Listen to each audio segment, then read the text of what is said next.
সবাইকে gimbal update দেওয়া খুবই দরকার, কারণ আমি একটা ভিডিও আপলোড করেছিলাম যেখানে আমার গিম্বলটা কাজ করছিল না, এখানে ফ্যানের মতো এরকম এরকম ঘুরছিল।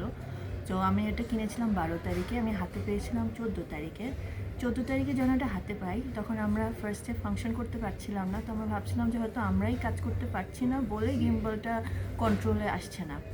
কিন্তু রাত পর্যন্ত বুঝতে পারলাম যে এই কন্ট্রোলের এই মোটরটা ঠিকমতো, মানে গিম্বলের এই মোটরটা ঠিকমতো কাজ করছে না বলে ক্যামেরাটাকে সে বারবার ছেড়ে দিচ্ছিল। তারপর আমরা 14 তারিখে কমপ্লেন রেজ করলাম। 15 তারিখে ফর সাম রিজন আমরা যে দোকান থেকে কিনেছিলাম সেটা বন্ধ ছিল।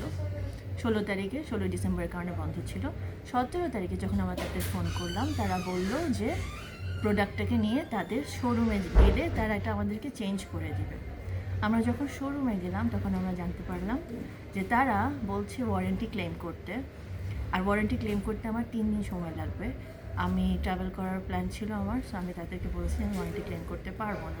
তারা ফার্স্টে যখন গিম্বলটাকে দেখলো ওয়ারেন্টি ক্লেম করতে বলার আগে তারা বলল যে মোটরগুলো ফাংশন করছে না বলে এটা মানে it's a faulty, it was A faulty product. So হ্যাঁ, আমরা রিপ্লেসমেন্ট দিব, বাট সুন তারা স্টেটমেন্টটা চেঞ্জ করে বললো যে আমাদেরকে ক্লেম করতে হবে, ওয়ারেন্টি ক্লেম করতে হবে। আর তারপরে আমরা যখন একটু বেশি চাপাচাপি করলাম যে আপনি একটু ওয়ারেন্টি ক্লেম করবো না আমরা, তখন তারা বললো যে ওয়ারেন্টি ক্লেম অন কন্ডিশন। এখন আমি জানি না ওয়ারেন্টি ক্লেম অন কন্ডিশন মানে কি, কিন্তু যাই হোক, যে দোকানের যে অ্যাসিস্ট্যান্ট ম্যানেজার ছিলেন তার কাছে যখন কথাটা গেল তিনি ফুল ভিডিওটা দেখলেন, আনবক্সিং ভিডিওটা দেখলেন।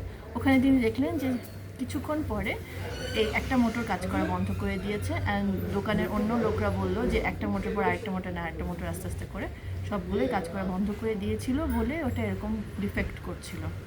পরে উনি আমাদের পুরাতন গিম্বলটা রেখে দিয়ে নেক্সট দিন আসতে বললেন, কারণ তাদের কাছে আর স্টক ছিল না।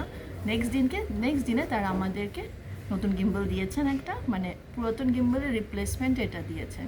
কিছু শর্ত আছে রিপ্লেসমেন্টে, যেরকম আমি কোনো ওটা ফেলে দিই নাই বা কোনো স্ক্র্যাচ, তারা ভিজিবল স্ক্র্যাচ দেখতে পারে নাই, ভিজাই নাই বা এরকম কোনো সাইন ছিল না বলেই তারা আমাকে রিপ্লেসমেন্ট দিতে পেরেছে।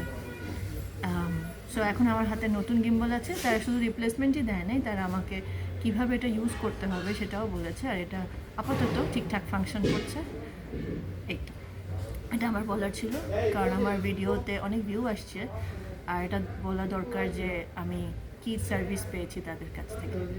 Thank you. শেষ।